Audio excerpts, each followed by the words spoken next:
예수 그리스도를 믿사오니 이는 성령을 잉태하사 모든 나를 행하시고 본디어 그들에게 고난을 받사 십자가에 못 박혀 장사한 지 3일 만에 죽은 자 가운데서 다시 살아나시고 하늘에 올라사 천명하신 하나님을 보는 자이시다.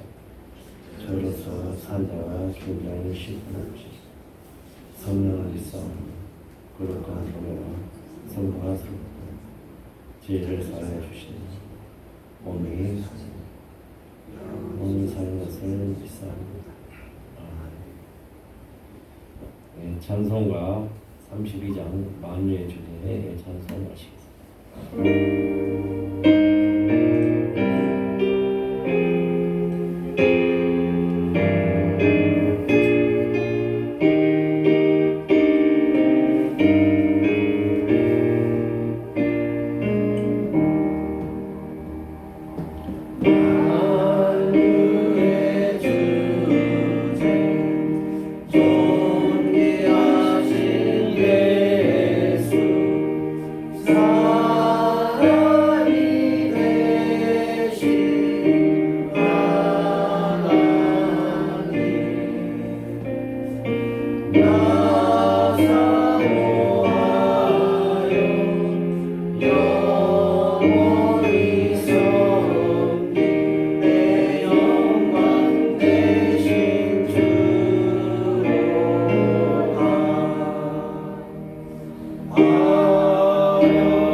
늘 우리를 사랑하시고 늘 주님 곁으로 인도하신 주여 하는 아버지, 주님이 우리를 얼마나 사랑하시는지 기도드리면서 응답받는 역사가 일어난다는 마음을 가지고 같이 합심 기도 드리시겠습니다.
하나님 사랑이십니다.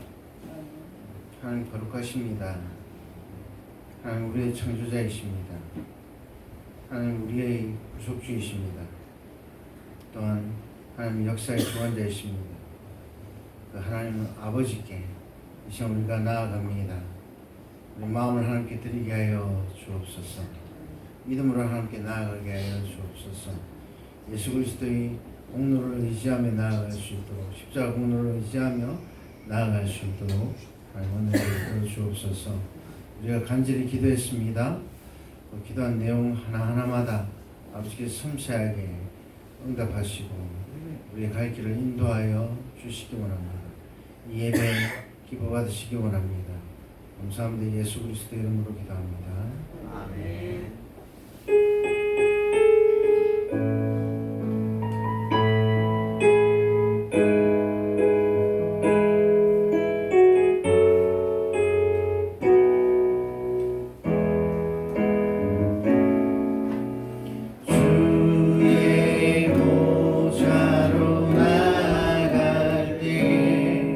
어떻게 나가야 할까?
하나님 감사합니다. 주님은 나의 하나님이십니다.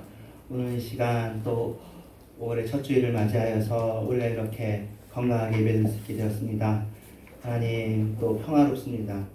주님이 평화가 지속되게 하시고 또 우리가 할 수 있는 동안 건강하게 주님께 예배드리다가 주님께서 부르실 때 기쁘게 주님께 나아가여 주시옵소서. 할 수 있기는 또 주님의 재림이 언제 올지 모르지만 그 재림이 한국교회를 통해서 잘 준비되어지게 하여 주시옵소서. 예수님의 이름으로 기도합니다. 아멘. 네, 에어컨 온도 적당하세요? 일단은 말씀하세요. 일단 제가 리모컨을 가지고 있으니까요. 성경 말씀은 누가복음 1장 1, 2절입니다. 네, 2절만 읽겠습니다. 함께 읽겠습니다. 시작. 우리 중에 이루어진 사실에 대하여 처음부터 목격자와 말씀에 일꾼된 자들이 전하여 준 그대로 내력을 저술하려고 붓을 든 사람이 많은지라. 아멘. 오늘은 리딩 지어스 복음서를 4번 나눠서 볼 텐데 오늘은 3번째 시간입니다. 누가복음 1장 1, 2절로 볼 텐데요. 네, 그래서 같이 보겠습니다. 예수님 생의 마지막 일주일을 살펴보고 예수님 생의 마지막 일주일이요. 마태, 마가, 누가, 요한복음 다 절반 이상이 마지막 일주일에 집중되어 있어요. 예수님의 탄생도 있지만 또 그의 생애도 있지만 예수님 생애에서 십자가 앞에 일주일이 되게 중요하거든요. 그래서 그렇습니다. 그래서 예수님의 고난이잖아요. 예수님의 순환, 예수님의 십자가 이것이 우리가 예수님을 기억하는 가장 중요하고 가장 핵심적인 그런 시간이겠죠. 그래서 그것을 어떻게 다루고 있는지 시간에 같이 한번 보겠습니다. 이 중요한 순간을 앞둔 예수님께서 예루살렘에 들어가시는데 이제 성전을 깨끗하게 하시고 제자들과 마지막 식사를 하실 거거든요. 예. 근데 그것을 이제 좀 차근차근 보겠습니다. 예루살렘 입성부터 이제 보겠어요. 입성부터 시작해서 일주일 시작됩니다. 근데 나귀를 타고 들어가셔요.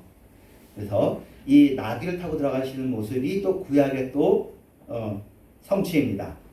예수님은 근데 이 나귀를 타고 들어가는 모습을 왕으로 들어가시는 모습이라고 그렇게 상징적으로 이해가 되어지고 사람들은 그 모습을 보고 소리를 쳤는데 이렇게 소리를 쳤어요.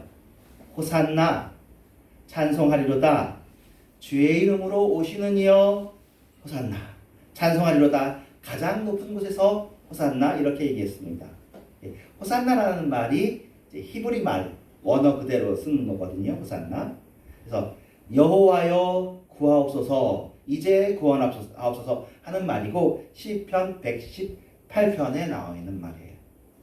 그래서 사람들은 예수님께서 지나가시는 길 위에 자기의 겉옷을 펼치고 종려나무 가지를 흔들며 예수님을 환영했어요. 이게 참 이런 거죠. 당시에 이스라엘에 정치적으로 가장 힘이 있는 사람은 아마 빌라도일 것입니다. 빌라도가 로마 제국의 총독으로 와 있는 거고요. 하지만 그러면서 빌라도가 로마 제국에서 각각 분봉왕들이 있었는데 헤롯이 분봉왕으로서 이제 궁극적으로는 빌라도의 힘이지만 헤롯이 왕궁에 있었습니다. 그럼 종교적으로는 사내들이 있었고 제사장들이 있었죠.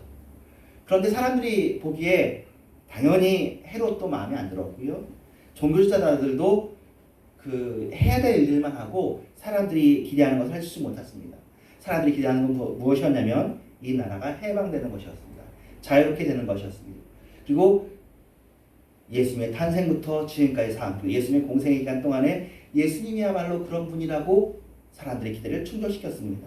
그래서 예수님께서 왕으로 들어가셨다는 말은 사람들의 기대가 그런 거죠. 이제 드디어 예수님께서 헤롯을 몰아내고 빌라도를 이기고 좀 힘이 갔겠지만 로마도 몰아내가지고 다윗 왕국을 세우겠지. 그런 기대가 아마 있었을 것입니다. 그래가지고 겉옷을 펼치고 종려나무 가지를 흔들면서 예수님을 환영한 거예요. 정말로 이 일이 이루어지길 바라면서. 유월절 때 나귀도 이 설명은 참 자주 요새 한국교회 하는데요. 나귀가 조그만 나귀였을 거라는 거죠. 그래서 예수님은 그래도 장성한 분이잖아요. 그러니까 나귀를 탄다는 것의 의미를 그렇게 설명을 요새 많이 합니다.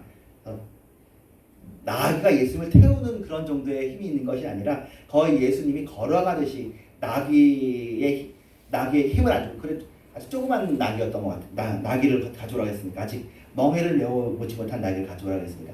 그렇게 타고 가셨다. 그래서 이것을 상징적으로 예수님께서 왕으로 우리에게 임하실 때에도 우리에게 힘을 주시지 우리에게 힘들게 하지 않으시면서 예수님께서 가시는 거죠. 하지만 나귀는 영광이 있는 거죠. 어떤 영광이?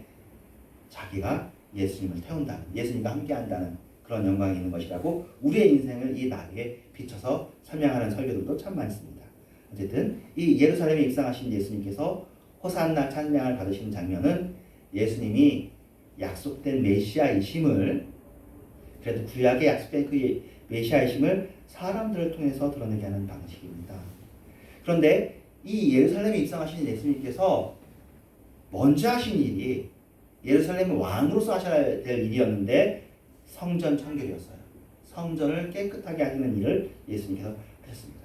장사하는 자들을 내쫓고 더럽힌 자들을 엄히 꾸짖으셨어요. 그러면서 말씀하셨죠. 내 집은 기도하는 집이 되리라 하였거늘 너희는 강도의 소를 만들었다. 네, 사실은 어처구니 없게도 이 일이 예수님의 협의가 되어집니다. 마땅히 예수님은 해야 될 일을 했고 이걸 우리가 보기에는 뭐 좋은 일이다 싶었는데 이 일 이후에 나온 일들이 결국 예수님을 성전 회방죄로 몰고 가서 예수님을 제명이 되어지거든요. 참 이상한 일입니다. 예수님 사람들이 비난했습니다. 이 성전을 헐라. 예수님 비난하니까 예수님의 답이 그렇죠. 이 성전을 헐라 내가 사흘 동안에 일으킬 것이다. 그렇게 말씀하셨습니다. 사실은 예수님은 뜻하신 바가 있었지만 사람들은 그걸 알 수가 없었죠. 왜냐하면 사람들은 성전 건물을 떠올린 것이고요. 예수님은 성전된 자신의 육체를 가리켜 말씀하신 것이었습니다. 그런데 우리도 이렇게 성경에서 얘기해 주시니까 우리도 몰랐을 거예요. 그렇게 얘기했으면 성전을 헐고 사흘 만에 이 성전이라고 얘기했으니까 이 성전을 다시 지을 것이라고 얘기하는 것을 두고 어떻게 예수님의 부활을 얘기할 수 있었겠습니까? 근데 사실은 이게 어떤 의미냐면 이제는 왕이 즉위하면서 성전을 세우는 것이 이스라엘의 시작이잖아요. 그러니까 다윗이 성전을 짓고 싶었다가 그 성전을 솔로몬이 짓고 솔로몬 성전이 있는 동안에 다윗 왕궁이 있는 거고 다윗 왕궁이 멸망하면서 그 성전이 허물어지고 다시 성전을 짓는 그런 이야기인데 예수님의 오심은 이제 건물 성전의 시대가 끝나고 다른 성전의 시대가 왔다는 것을 의미한다는 거예요. 성전은 무엇을 의미하냐면 하나님이 임재하시는 곳, 하나님이 계시는 곳, 하나님의 임재가 무엇이에요? 하나님의 나라죠. 여기는 여호와 하나님의 땅이다. 하나님이 여기 있다. 너희는 그 앞에서 두려워해라. 하나님이 여기를 지키신다. 그런 것인데 이제는 예수님을 마음으로 영접한 사람들에게 그 일이 이루어지는 것이죠. 근데 사실 알 수 없는 일이죠. 우리도 이렇게 알기 힘든데 예수님께서 그것을 의도하셨어요. 자, 구약에 이런 이야기도 있어요. 성전에 큰 영광이 임할 것이다. 성전에서 생수의 강이 흐를 것이다. 근데 그 성전이 뭐라고요? 예수님이라고. 예수님에게 큰 영광이 임할 것이다. 그 약속이 이루어진 것이고 예수님을 통해서 그 생수의 강이 흐를 것이라고 얘기한 것이죠. 성전에서 큰 강이 흐를 것이라고 에스겔서에 나온단 말이에요. 그러니까 사람들이 당연히 성전을 바라보죠. 근데 예수님께서는 아니다 라고 얘기해 주시는 거예요. 자신의 몸, 친히 성전된 예수님이 생수의 강이고 예수님이 큰 영광이 임하는 것이고 예수님이 하나님의 나라인 것이죠. 예수님이 참된 성전이에요. 우리가 예수님 중심으로 하나가 됩니다. 그래서 그런 다음에 사실은 성전에서 상징하는 것이 하나님의 나라, 하나님이 다스리는 것인데 또 하나 이제 주기적으로 하는 일이 있잖아요. 월초에 월삭이라고 하는데 월초에도 소제와 번제를 드리고 또 유월절에 또 초막절에 제사를 드리잖아요. 화목제를 드리고 속건제를 드리잖아요. 그런데 예수님이 성전체로 자기가 이제 성전이잖아요. 이 성전체로 살아있는 성전이신 예수님께서 움직여서 자신을 하나님께 드리는 거죠. 성전이 하나님께 봉헌되는 예수님이 제사장이면서 동시에 제물이 되는 그 일을 생각해 본다면 참 이게 해석을 이렇게 해주니까 이해가 되는 거지 놀라운 일입니다. 그리고 이 성전의 의미가 단 한 번이거든요. 헤파팍스라는 단어가 헬라어에 나오는데 단 한 번 완전 무결한 제사를 합니다. 이게 참 재밌는 게요. 이제 재밌다고 하기보다는 이게 숙제 중에 하나인데 이스라엘 그 민족이 지금 있잖아요. 이스라엘 민족은 지금도 또 메시아를 기다리고 있고 지금 국가적인 이스라엘이 있어요. 근데 그 이스라엘에서는 이 제사를 다시 드리고 싶어해요. 근데 예수님 사후 30년 지났을 때 그 AD 70년에 성전을 다 없애버리고 그 유대인들 다 흩어가지고 그 땅에서 다시 제사가 없어요. 지금 그 민족은 들어왔지만 그 예루살렘 성전 제사가 다시 회복되지 않았거든요. 왜 그랬을까? 하나님의 조치다라고 신학자들이 해석합니다. 하나님께서는 예수 제사를 완결로 하시고 그 이후에는 더 이상 짐승 제사를 받지 않기로 하신 거죠. 이 제사가 완결성이 있는 것입니다. 왜 예수 제사가 무엇이냐? 참 완전한 성전이 스스로 제물이 되어서 스스로 제사장이 되어서 하나님께 드려지시고 하나님 그래서 마음이 다 풀어주셨어요. 사람에 대한 모든 분노가 이제 녹아졌어요. 하나님께서 사람을 보실 때 이제 예수를 보시는 거예요. 그러니까 성전 위의 피가 누구의 피냐? 암소나 염소의 피가 아니라 예수의 피가 있는 거죠. 예수의 피가 그 성령하지 못하겠습니까? 그 아들의 피로 우리를 용서하셨습니다. 그리고 이 죽음을 앞두고 예수님은 제자들과 이제 만찬을 나누시는데요. 이때 이제 우리가 성만찬 때 하는 거죠. 자신의 몸을 상징하는 것이 있는데 떡, 자신의 피를 상징하는 것이 있는데 포도주입니다. 그래서 떡과 포도주를 나누시면서 새 언약의 때가 왔음을 말씀하십니다. 원래 6월절에서는 핵심이 이제 그 양고기, 삶은 양고기 이렇게 하든지 구운 양고기 이렇게 하는 거였는데 예수님께서 그것을 바꾸셨고 그것을 우리가 지금 하고 있는 것입니다. 그래서 우리가 이스라엘이에요, 사실은 이제. 여러분이 이스라엘이라고 참 느껴지지 않겠지만 우리가 믿음의 조상 아브라함이라고 하는 게 믿음으로 아브라함이 우리의 이제 선조인 거예요. 아브라함의 시할 때 뭐 전 세계에 있는 모든 예수 믿는 사람, 성만찬을 하는 사람들이 아브라함의 자손이에요. 혈통적으로는 이스라엘이죠. 또 혈통적으로는 이스마엘도 아브라함의 후손이라서 저 중동에 있는 사람들이 아브라함의 후손이에요. 하지만 믿음으로는 전 세계에 있는 예수의 이름으로 모인 사람들이 예수의 이름으로 성만찬을 하고 예수의 구원을 믿는 우리들이 아브라함의 자손이고 아브라함의 믿음 안에서 그 복을 받아요. 그래서 6월절을 우리가 지금 이제 참고로 하나님의 교회라는 이단에서는 6월절을 안 지킨다는 이유로 개신교보다 자기들이 더 나은 집단이라고 얘기를 하고 있는데 틀렸어요. 예수님께서 6월절을 성만찬으로 바꾸셨어요. 바울도 그것을 지키고 2000년 교회에서 또한 지키고 있는데 다시 거꾸로 돌아가는 거죠. 떡과 포도주로 바뀌었습니다. 그리고 떡은 예수님의 몸, 포도주는 예수님의 피를 상징하고 예수님의 죽음을 상징하는 것이죠. 원래 제사에는 중재자가 필요한 거죠. 그러니까 제사장이라고 표현합니다. 그리고 제물의 피를 통해서 언약이 시행되는데 생각해보면 그 중재자가 누구예요? 예수님이 제사장, 중재자고 제물은 누구? 원래 제물은 사실은 짐승으로 드리는 게 맞고 사람 제사를 하나님이 금지하시잖아요.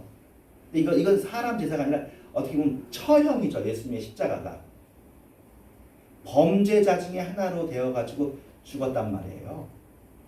이건 처형이지 제사가 아니라고 사람들이 생각했는데 우리가 예수의 십자가 이후의 시대로 보니까 이것이야말로 구약과 신약 앞으로 오는 모든 시대의 시공간을 깨는 완전한 제사가 되고 이게 이해하기가 어려우니까 자꾸 우리가 설교를 하고 다시 생각을 해보는 것입니다.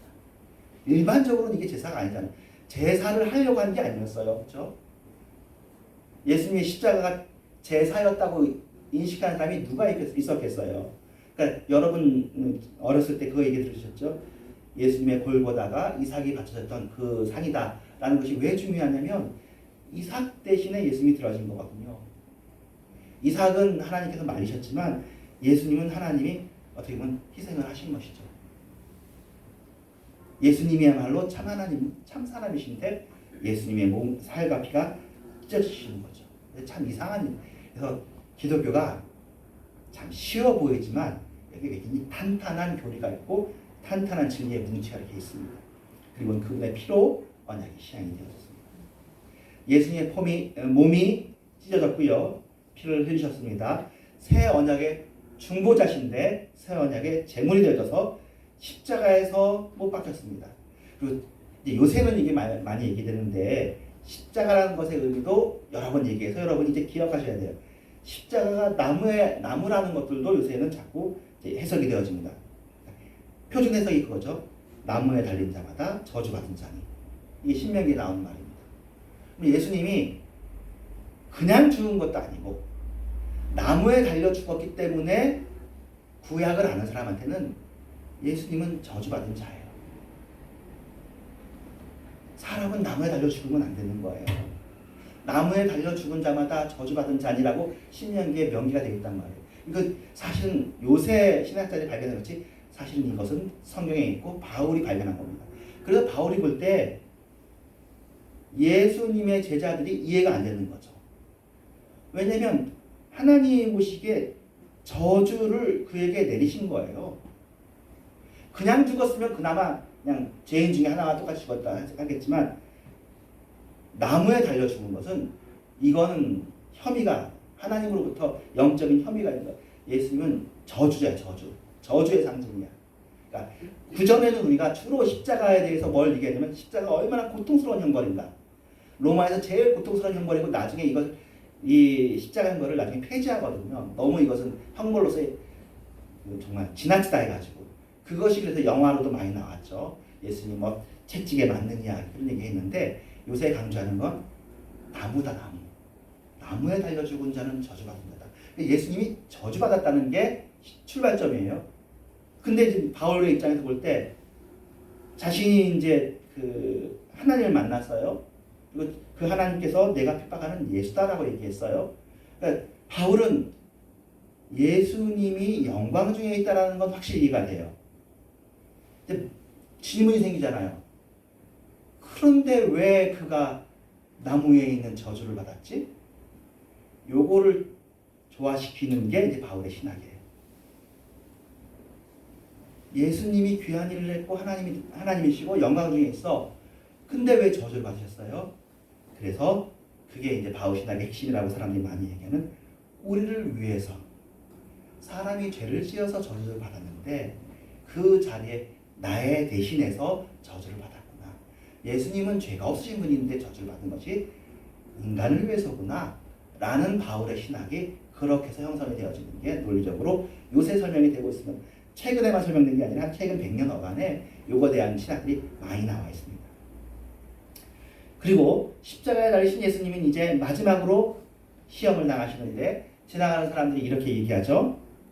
성전을 헐고 사흘에 짓는 자여 네가 만일 하나님의 아들이거든 네가 만일 하나님의 아들이거든 되게 중요한 구절이죠. 자기를 구원하고 십자가에서 내려오라. 무슨 말이에요? 너 하나님의 아들 아니지? 하나님의 아들이면 어떻게 해야 돼? 내려와야 하나님의 아들이야 라고 얘기하는 거예요. 예수님은 하나님의 아들이잖아요. 그럼 뭐 해야 돼요? 내려와야 돼. 그 사람들의 말을 따라가면 안 내려가시죠. 안 내려가신다. 대제사장들과 서기관들도 예수님을 조롱했어요. 그들은 예수님이 만일 하나님의 아들이자 이스라엘의 왕이라면 십자가에서 내려오든지 자기를 구원함으로 자신을 증명하라고 소리쳤습니다. 사탄도 똑같이 했잖아요. 광야에서 네가 만일 하나님의 아들이거든 돌로 떡이 되게 해라. 우리도 어쩌면 세상에서 그럴 거예요. 그런 것 같아요. 저희도. 내가 하나님의 사랑을 받는 사람인데 왜 일이 이렇지? 그러면 사탄이 이렇게 얘기하는 거죠. 네가 하나님의 아들이면 일이 잘 돼야 될 거 아니냐? 그런 말에 흔들리지 마세요. 하나님의 아들이어도 그런 일을 다 하는 거고 예수님 그 하나님의 아들이심에 맞는데도 불구하고 십자가에서 죽으심으로 그의 일을 완수했어요. 그러니까 사탄은 정말 나쁜 아주 악질의 시험을 한 거죠. 이 말에 그래 나 하나님의 아들 맞는데 하고 내려오면 진짜 지는 거예요. 그러니까 이것을 이제 쉬운 말로 얘기하면 여러분의 정체성을 혼돈하지 마라. 상황이 어떻든 여러분은 하나님의 아들이다. 네. 우리는 상황이 나빠지면 하나님의 아들 아닌 거라고 생각하잖아요. 이걸 흔든다고요. 상황이 어떻든 예수님이 하나님의 아들이고 여러분도 하나님의 아들입니다. 그러니까 정체성이 안 흔들리면 사람이 멀쩡해져요. 근데 나 안 좋아지면 내가 하나님의 사랑 맞나? 하나님의 사랑 받는 사람이 맞나? 그런 생각이 든다고요. 내가 하나님의 사랑을 받는 사람이 맞는데 우리 집안에 우환이 있고 걱정이 있고 또 나를 대적하는 사람이 있고 그러지 하나님의 사랑이 맞는데도 그런 일이 있다. 그 일은 지나가는 거고 내 정체성은 흔들리지 않아. 정체성이 흔들리지 않으면 굉장히 훌륭합니다. 그래서 예수님께서는 이번에도 유혹을 거절하시고 죽음으로써 자기 백성을 구원하셨는데요. 심포도주를 받으신 이후에 다 이루었다. 이 다 이루었다를 십자가에 의해서 해주신 게 정말로 이제 감사한 거죠.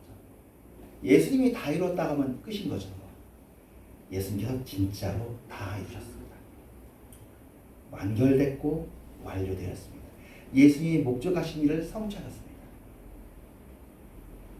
사람은 실패하고 실수하고 부족하고 완성이 없지만 예수님은 그 목적하신 바를 다 이루셨는데 그 목적하신 바는 여러분의 구원이고 사람 인류의 구원이에요. 그 일을 다 이루셨어요. 하나님의 수건이 해결된 것입니다. 이스라엘의 구원이 이루어진 거예요.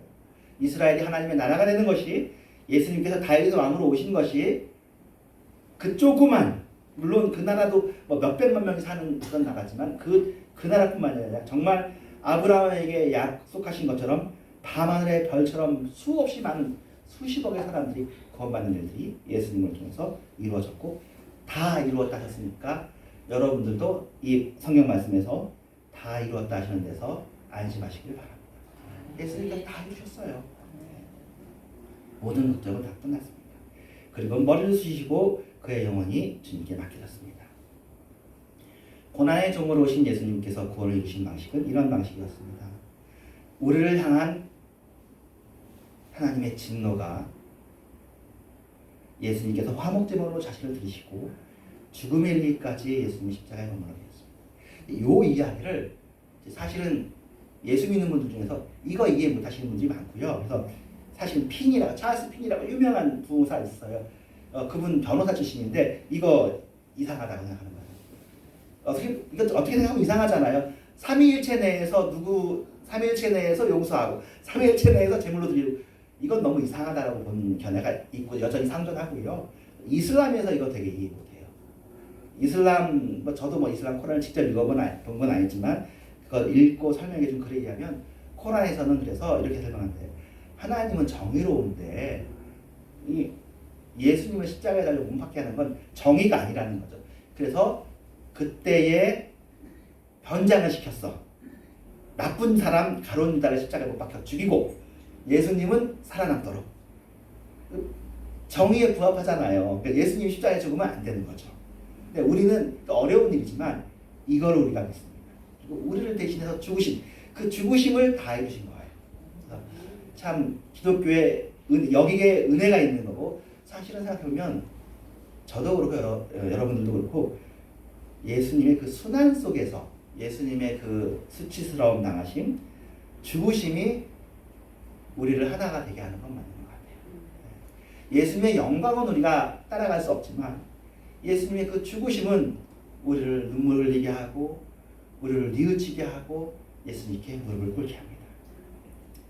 예수님께 숨을 거두시자 온 땅에 어둠이 임했는데 성소의 휘장도 중간부터 찢어진 게 아니라 위에서 아래로 찢어진 것은 하나님의 마음이 풀어졌다는 거죠. 하나님께서 찢으신 거죠. 그리고 예수님의 몸은 무덤으로 옮겨졌고 무덤 입구는 큰 돌로 막혔어요. 그런데 복음서는 이 예수님의 죽음으로 끝나지 않고 부활의 이야기를 이어서 합니다. 안식일 다음 날 막달라 마리아와 몇몇 여인들이 무덤에 찾아갔어요. 근데 무덤은 비어있고 천사들이 여인들 앞에 나타났고 천사들이 예수님이 죽은 자 가운데서 살아났다고 선언을 했습니다. 제자들에게 이 소식을 전하라고 했어요. 그래서 여인들은 그 말을 기억한 거예요. 어떤 말? 자신이 제3일에 다시 살아나리라 하는 말씀을 기억하면서 크게 기뻐하면서 갔고 제자들이 있는 곳으로 뛰어갔습니다. 그리고는 예수님께서 제자들을 직접 또 만나시고 위로해 주셨어요. 그래서 복음서는 십자가로 끝나지 않고 부활로 끝나요. 무덤이 비어 있다는 것, 예수님이 제자들 앞에 나타났다는 사실을 통해서 이 부활은 하나님의 구원 역사의 전환점이고요. 부활하신 예수님은 온 땅의 권세를 가진 하나님의 아들이었습니다. 그리고 제자들에게 모든 민족을 향해 나가라고 명령하시는 통치권자가 되었습니다. 이제 복음은 더 풍성하고 더 선명하게 모든 민족에게 전파되기 시작했고 그래서 우리 땅에도 전파되었습니다. 그리고 새로운 사명을 받은 제자들이 죽고 부활하신 예수님의 이름을 온 땅에 전하는 거룩하고 영광스러운 사역을 시작하는데요. 그러면서 자신의 목숨을 많은 사람을 위한 대속물로 주기 위해 이 땅에 오셨다고 얘기했고 이 희생은 의무감에서 나온 것이 아닌 죄인들을 향한 사랑의 표현이었죠. 이 예수님은 이제 당신의 사역이 이어지게 하셨고 그 사역을 위해서 성령을 보내주셨어요. 여러분은 이제 성령님을 통해서 그리스도와 연합했습니다. 여러분이 예수 그리스도의 죽음과 부활에 대한 이야기를 오늘도 다시 한번 들으셨습니다. 그래서 이 여러분에게는 영생의 소망을 갖는 것이 허락되어졌습니다.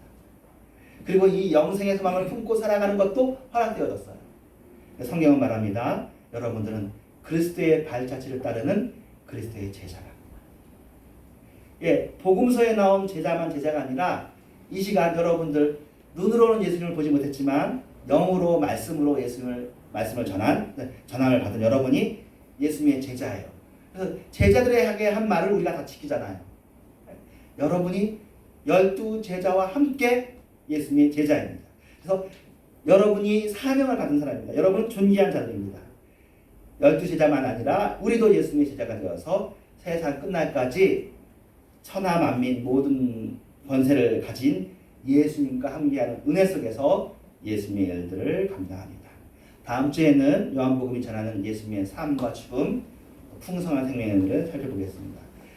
이번 주 한 주간 동안에도 큰 은혜가 있으시기를 바랍니다. 기도하겠습니다. 하나님 감사합니다. 주님밖에 없습니다. 예수님의 십자가와 예수님의 부활 또 예수님의 그 죽으심의 의미를 우리가 그동안 들었지만 또 약간의 디테일을 더해서 오늘 다시 한번 나누었습니다. 주님의 은혜가 우리에게 있게 하여 주시옵소서. 또 우리가 예수의 제자로서 사명을 가진 존재라고 나의 정체성을 분명하게 새기고 우리가 흔들리지 않게 하여 주시옵소서. 예수님의 이름으로 기도합니다. 아멘. 411장 1절만 찬양합니다.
하나님 감사합니다. 우리가 주님께 헌금을 드립니다.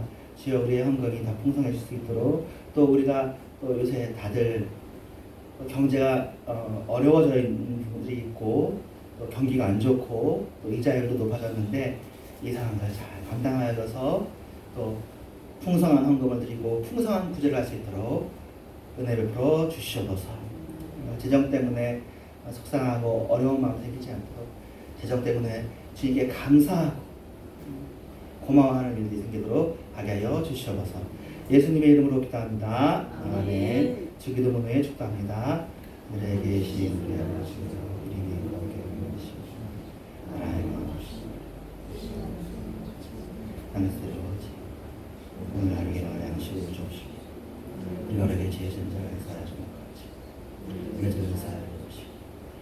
실은 알게 하시니 다만 하게서 거없어 내게 나라와 권세와 영광이 이렇게 영원히 쌓아나이다. 아멘. 때가 찬 지금은 교회에 마련하신 예수 그리스도의 은혜와 하나님의 사랑과 성령님의 역사하심이 주님을 변함없이 사랑하는 모든 신령들과 이런 교회 위에 이제부터 영원토록 함께 계실지어다. 아멘.